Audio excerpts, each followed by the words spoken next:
It was the way she tilted her head that stopped me cold. A tiny gesture, barely noticeable, but it hit me like a freight train. Lily, my 10-year-old niece, was standing in the doorway of our parents' sunroom, sunlight catching the edge of her hair, watching us with that unmistakable sideways glance. We always joked it was the Reynolds look, something Eric did when he was pretending to listen but was already 10 steps ahead of the conversation. Only now I was watching a mini version of it. Same head tilt, same smirk, same quiet calculation, and my stomach turned before I even understood why. Lily had always been Eric's shadow, trailing after him at family cookouts, drawing him silly pictures, hugging him like he was more than just her uncle. He never missed her birthdays, her school recitals, even her dentist appointments. Everyone chalked it up to him being the world's best godfather. Eric didn't have kids of his own, after all. Divorced at 30, no new relationships to speak of, but he poured everything into Lily like she was his own. I never questioned it. None of us did. Jessica, our sister Lily's mom, had her when she was just 20, with some guy who vanished before Lily ever took her first steps. Mom and Dad stepped in like they always did, and Eric? He went above and beyond. But that look, that one look on Lily's face kicked something loose inside me. First, I tried to brush it off. Coincidence. Genetics are weird. But later that night, I was helping Mom into bed. Her illness had taken a lot out of her. And just before she closed her eyes, she said, "You and Eric? You'll take care of Lily, won't you?" And that was it. She didn't say Jessica. She didn't say we or all of us. Just me and Eric. Like we were the real parents. Couldn't shake it. So I did what people do when something doesn't sit right. You go looking for answers, even when you're not sure you want them. I dug through the old family photo boxes in the attic, telling myself it was just nostalgia. But then I found it. A picture from a summer afternoon, Jessica heavily pregnant, sitting on the porch swing, and Eric right beside her. His hand was on her belly. Not in a goofy, joking way. No, it was tender, intimate, protective. And the date on the back? It didn't match up. It was taken before Jessica said she'd even broken up with Lily's supposed father. My breath caught in my throat. My hands went cold. That one photo pulled a thread I didn't know existed, and everything began to unravel. The way Eric always showed up. The way he never dated seriously after that year. The quiet way Mom always deflected questions about Lily's dad. I dropped the photo like it burned, because the truth was staring me in the face. And I wasn't ready for it. I sat in my car outside Jessica's house for 10 full minutes, engine running, hands gripping the steering wheel like it was the only thing keeping me tethered to the world. My heart pounded so hard it felt like it was echoing in my ears. I wasn't even sure what I was about to do. Confront her? Ask gently? Demand answers? All I knew was that I couldn't unknow what I'd seen, and pretending nothing had changed wasn't an option anymore. I finally got out and walked up to the door like I'd done 100 times before. But this time, everything felt different. Jessica opened it wearing a messy bun and a faded college hoodie. Laundry basket on her hip, completely unsuspecting. "Hey, Will, you okay?" she asked, and for a second I thought about lying, saying I was just dropping by. But the words came out like a bullet. "Is Eric Lily's father?" Her expression didn't change right away. She blinked once, twice, then slowly lowered the laundry basket to the floor, the color draining from her face. She didn't answer, didn't move. The silence between us stretched so long I could hear the clock ticking in the kitchen. "Jess," I said again, softer this time, "please don't lie to me." She walked into the kitchen without a word, and I followed. She poured herself a glass of water, her hands trembling just enough to spill a few drops on the counter. Then she finally looked at me. Her voice cracked before it even found its strength. "It happened once. A long time ago. Before Lily was born. It was a mistake." Hier. "A mistake?" "Jess, he's her uncle. Our brother." She winced like the word brother physically hurt. I know how it sounds. But I didn't mean for it to happen. We were both lost. I was scared. Alone. And Eric, he stepped in. He took responsibility even though it was never officially his. He never wanted to blow up the family. Neither of us did. She looked down at the glass, then back up at me. We decided not to tell anyone. Not Mom. Not Dad. Not Lily. And not you. Not me, I repeated, anger boiling beneath my skin. I'm your brother too, Jess. Her eyes welled up. I know. I hated keeping it from you. But you were always the one asking questions. You would have never let it go. She was right. I wouldn't have. And I couldn't now. Does Lily know? I asked, my voice suddenly shaky. She shook her head. No. She thinks her dad was some guy I dated in college. That he just vanished. That's the story we told. That's the story Eric's been helping me keep alive for 10 years. I backed away, suddenly needing space. Needing air. The kitchen felt like it was shrinking around me.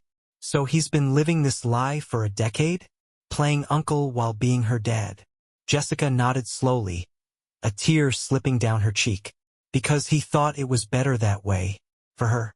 For everyone.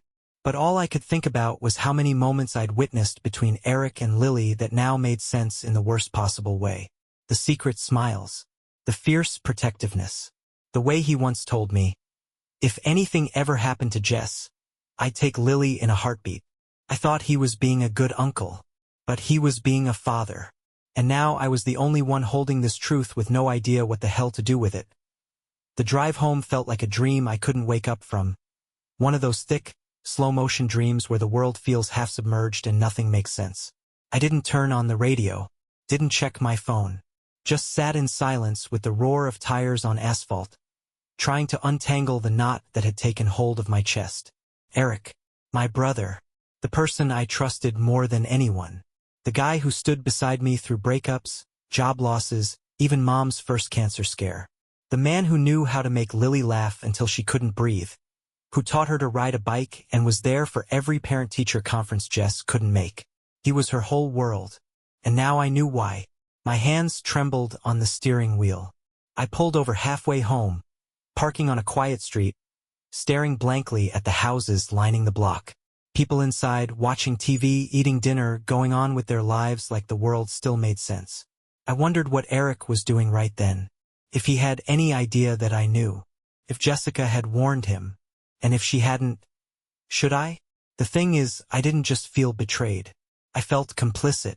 Because now that I knew, keeping quiet meant I was helping maintain the lie. But telling the truth? That would tear everything apart. Lily would be crushed. She'd feel lied to. Ripped from the only story she ever knew about where she came from. Mom, already weak, didn't need that kind of storm. And Eric, what would it do to him? Would it destroy whatever fragile piece he had left? And yet, a darker part of me whispered that maybe he deserved to have it all come crashing down. He made this choice. He kept me in the dark. He lied to everyone. I thought about the last time he and I had gone fishing, just the two of us. He talked about Lily the whole time, how smart she was getting, how she could beat him at chess now. At one point, he looked out at the lake and said, "You know, Will, sometimes the best thing you can do for a kid is be steady. Just show up. No drama. Just be there." I had nodded then, thinking it was another one of his philosophical uncle musings. Now it sounded like a confession. I sat in my car for almost an hour before heading home. When I walked through the front door, my wife Emily looked up from the couch. "Everything okay?" she asked, sensing something was off the way only she could. I stared at her for a moment, debating whether to say anything. But instead, I just muttered, "Yeah, long day." I kissed her forehead and walked into the kitchen, where I poured myself a drink I didn't want. I stood at the sink, staring out into the night, and knew that nothing would ever be the same again. The lie was in my hands now, and whether I buried it or exposed it, someone was going to bleed. The next morning started like any other. Coffee brewing, toast popping up, emails piling in, but I couldn't focus. Not on work, not on the usual routines, not on anything except the truth burning a hole in my chest. Every time my phone buzzed, I half expected it to be Eric or Jess, either trying to explain or beg me to stay quiet. But the silence was worse. It meant they were still acting like nothing had changed. That night, I sat in the garage with the door cracked open, smoking a cigarette for the first time in years. I quit the year Lily was born, mostly because she once told me my breath smelled like burnt crayons. But now I needed something to dull the edges. I kept replaying the photo in my head, Eric's hand on Jess's belly, that look on his face. He wasn't scared. He wasn't confused. He looked proud. And I realized he didn't regret it. Not really. That night, I did something I hadn't done in a long time. I called my dad. He and Mom had been living in their own bubble since her diagnosis, trying to make the best of the time she had left. He picked up on the second ring, his voice gravelly but warm. Hey, son. Everything okay? I hesitated, heart pounding. I need to ask you something. And I need you to be straight with me. A long pause. Go on. Did you know Eric is Lily's real father? Silence. I could hear the hum of the kitchen fridge on the other end. Then he sighed. So Jess finally told you. My chest tightened. So you've known. We figured it out a few years after Lily was born. Your mother sooner, probably.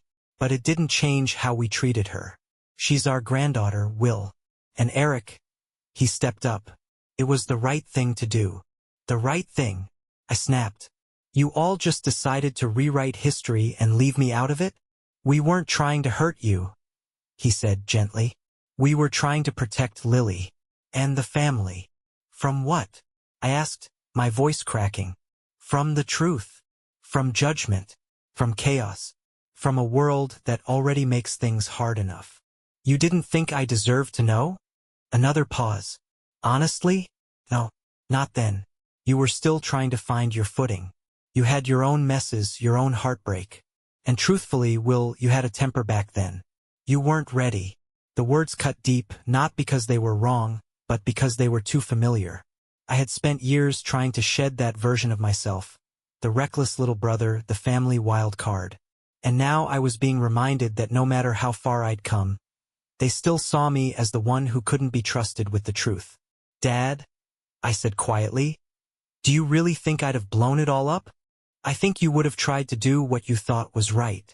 And maybe you still will. That was the moment I realized they weren't just hoping I'd keep the secret.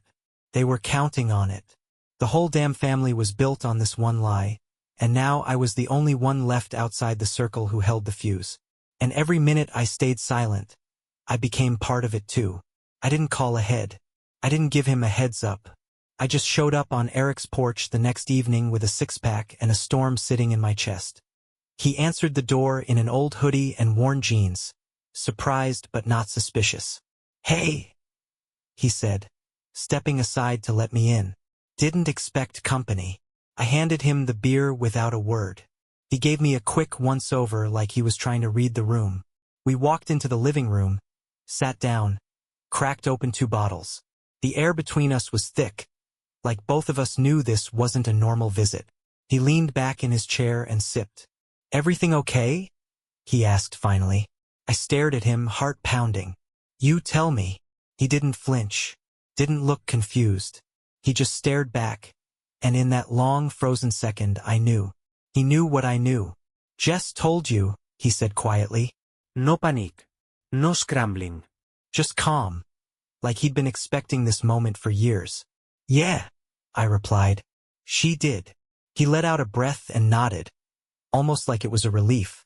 Guess it was bound to come out eventually. I laughed, but it was sharp, bitter. Eventually? You've had 10 years, Eric. 10 years of secrets. 10 years of letting us all live in a lie. It wasn't a lie, he said. It was a choice. A hard one. But it was about keeping things safe. For her. For Lily. I shot back. Or for you. He set the bottle down, his expression tightening. You think I wanted this? You think I asked for any of it? Jess was scared. The guy ditched her, and I couldn't just sit back and watch her drown. So yeah, I stepped in. I said I'd help. I didn't know what that meant at first, but then Lily was born and couldn't walk away. I loved her. I love her. You should have told us, I said. You should have told me. Why? He asked, his voice rising just enough. So you could blow it up? So you could tell her? Judge us? No, I said. So I wouldn't feel like a damn fool every time I watched you two together and thought you were just being the world's best uncle. He exhaled sharply, shaking his head. I wanted to tell you. I did. But Jess begged me not to. And Mom and Dad, they figured it out. They never said anything. We all thought it was better this way. Cleaner. Simpler. It's not cleaner, Eric. It's not simple. It's a mess. And now I'm in it too. He leaned forward, his elbows on his knees. I'm sorry. I am. But this isn't just a secret. It's her identity. If she finds out the wrong way, it'll wreck her. Everything we built, everything she believes, will collapse. I stared at him, heart pounding.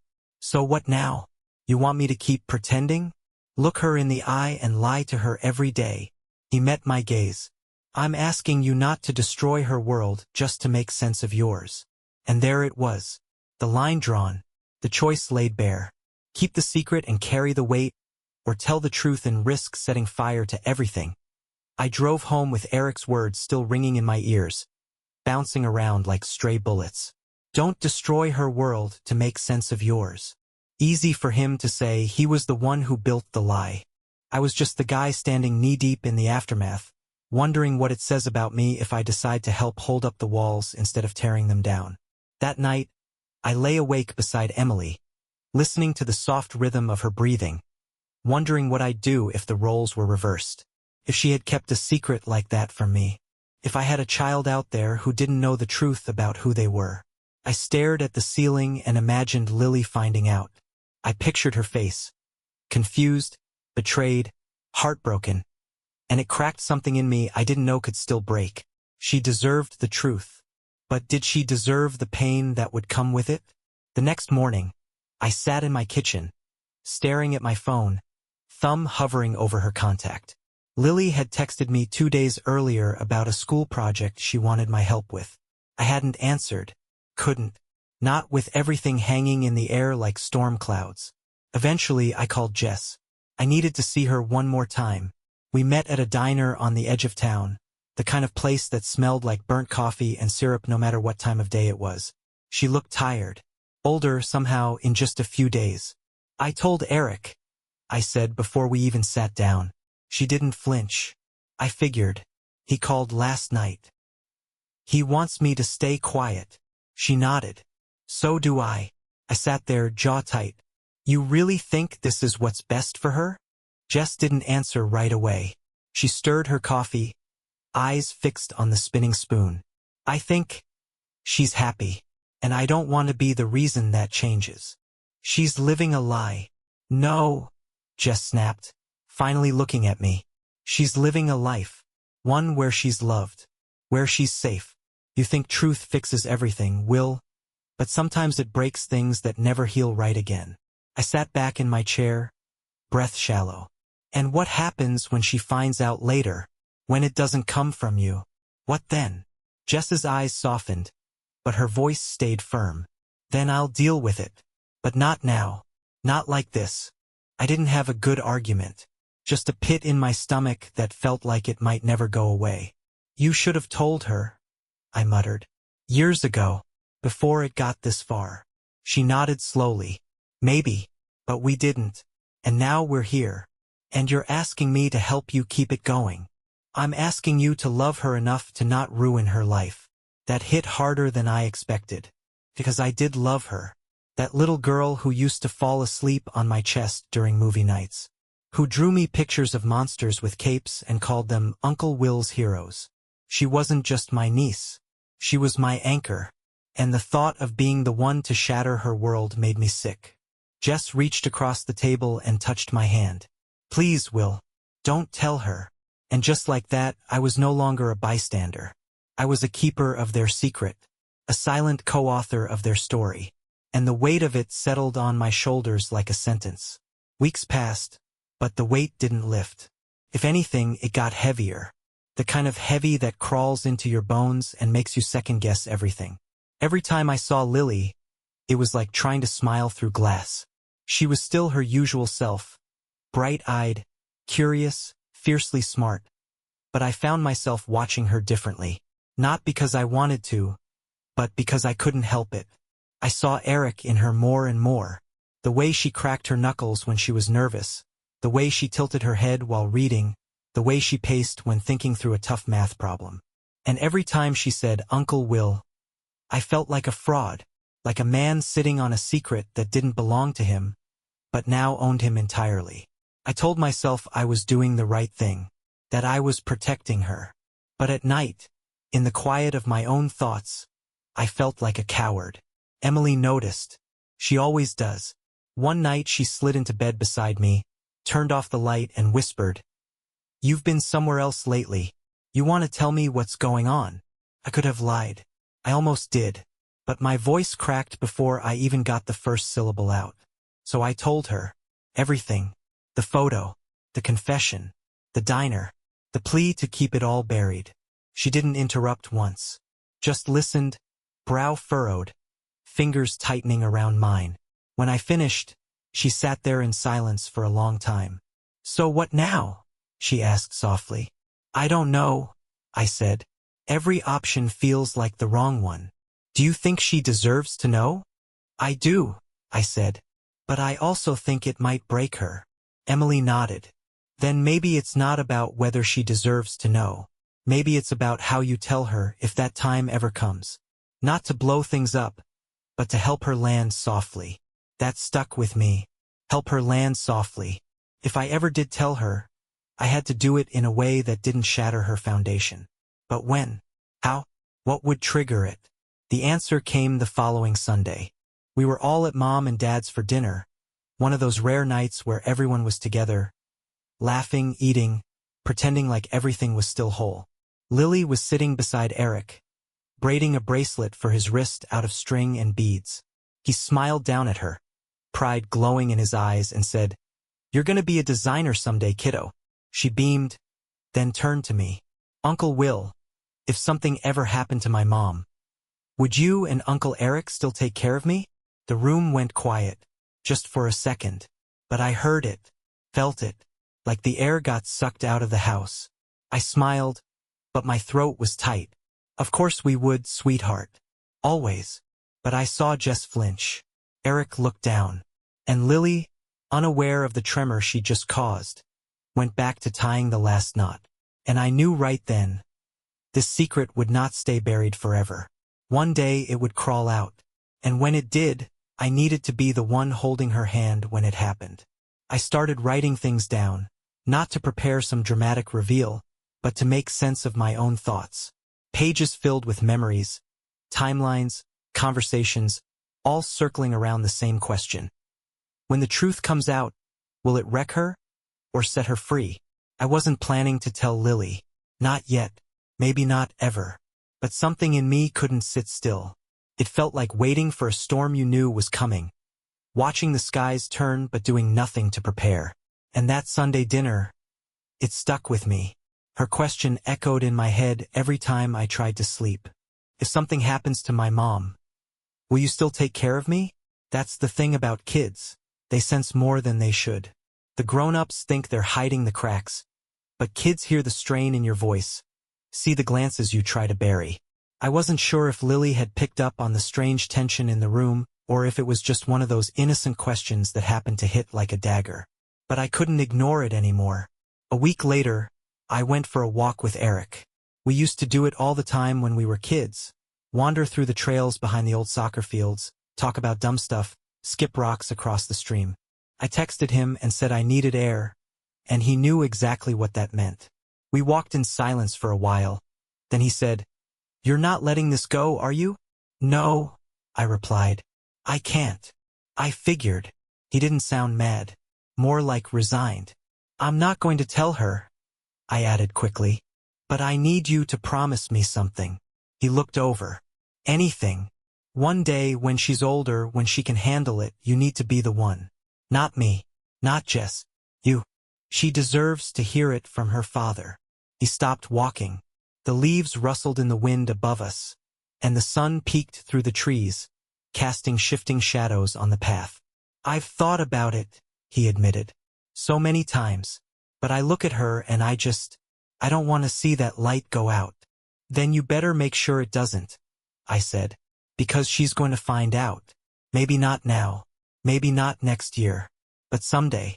And if it doesn't come from you, it's going to hit her like a betrayal. He nodded slowly, wiping his palms on his jeans like he was sweating.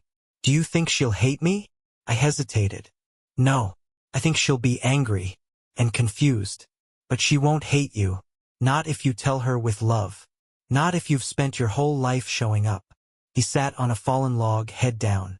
I've never been more scared of anything in my life, Will. I sat beside him. Good. That means you'll do it right. He looked over at me, and for the first time in a long while, I didn't see the golden child, the perfect brother, the steady anchor. I saw a man holding a truth that hurt him more than it helped. And for once, I didn't envy him, pitied him, because no matter how much love he'd given, the truth still had a price. And one day he'd have to pay it. Time marched on, the way it always does, indifferent to the knots tangled in your gut. Summer bled into fall, and the air turned crisp. School started again, and Lily was back to sending me photos of her science fair volcano and voice notes about her cat's obsession with hiding socks. On the surface, life looked normal, but underneath I could feel it shifting, like a fault line deep in the ground, waiting for the moment it would crack wide open. I kept waiting for Eric to bring it up, to say he was ready, that he'd thought about how to tell her, maybe even that he'd started planning when or how. But every time we saw each other, it was business as usual. Birthday dinners, grocery runs for Dad, helping Mom with doctor's appointments, and always Lily laughing in the background, the center of everyone's universe. And maybe that's what scared him, because how do you drop a truth like that into the middle of a world she believes is solid? Then it happened. Not with a bang. With a question. Lily and I were driving to the bookstore, one of our usual weekend rituals. She was in the passenger seat, legs curled up, telling me about a story she was writing. Then, mid-sentence, she looked out the window and asked, "Uncle Will, was my dad a good guy?" I froze. My knuckles tightened on the steering wheel. "What makes you ask that?" I said, trying to keep my voice even. She shrugged. "Mom says he left before I was born, but she never talks about him. Sometimes I wonder if maybe she made him up." My heart dropped. "Why would you think that?" "Because there aren't any pictures, and nobody ever mentions him. But everyone talks about how great Uncle Eric is. Sometimes I wish he were my dad." Couldn't breathe. I didn't know whether to pull the car over or keep driving like nothing had just detonated inside me. I glanced over. She wasn't crying. She wasn't even sad. She was just thinking out loud, like kids do when they're trying to make sense of the world. "Lily," I said slowly, "your mom and Eric love you more than anything in this world. You know that, right?" She nodded. "I know. I want to know where I come from. That's all." That night I called Eric, told him what she said. There was a long silence, and then his voice cracked. "It's time." "Yeah," I said, my throat dry. "It is." We didn't talk logistics. We didn't make a plan. But the decision had been made. The truth was no longer a question of if, it was a matter of when. And strangely, I felt a little lighter. Because secrets are heaviest when only one person is carrying them. Now Eric would carry it too.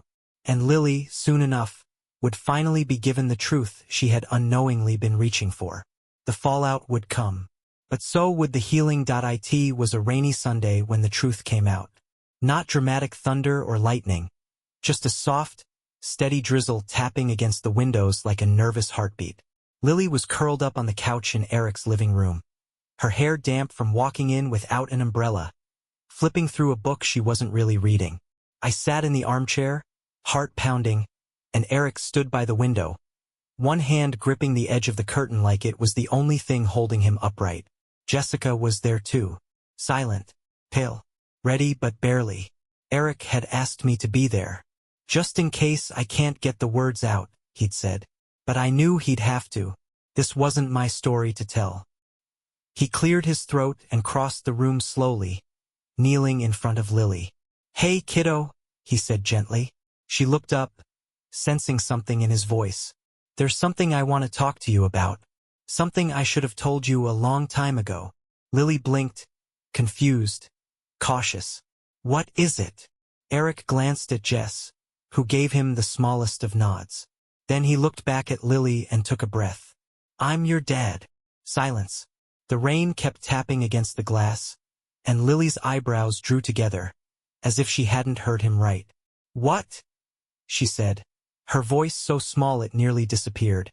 I'm not just your uncle, Eric said, his voice cracking. I'm your biological father. For a moment she didn't react at all, just stared at him like she was trying to translate a foreign language in real time. Then she laughed.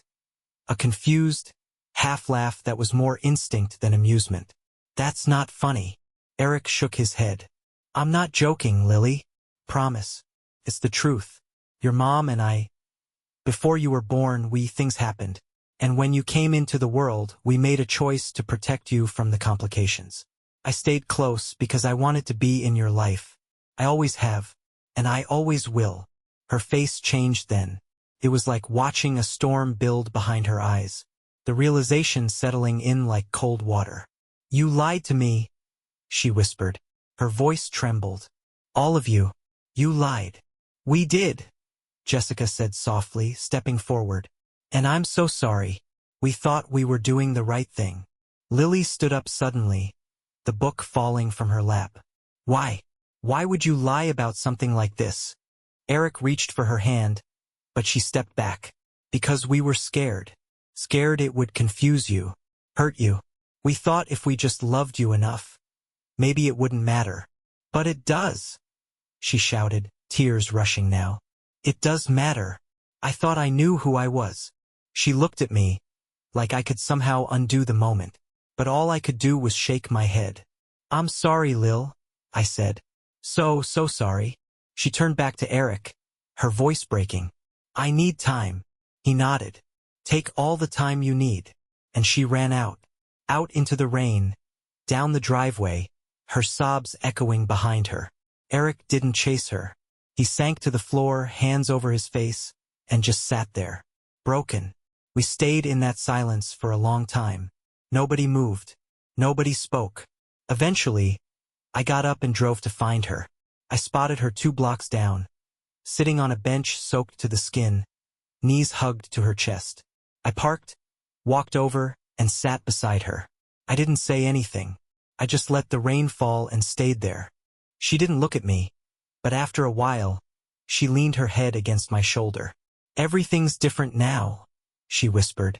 Yeah, I said, but not everything. You're still you, and you're still loved. We sat there as the rain began to ease, the truth finally out in the open, raw and painful, but no longer hidden. And in that moment, I knew the healing had already begun.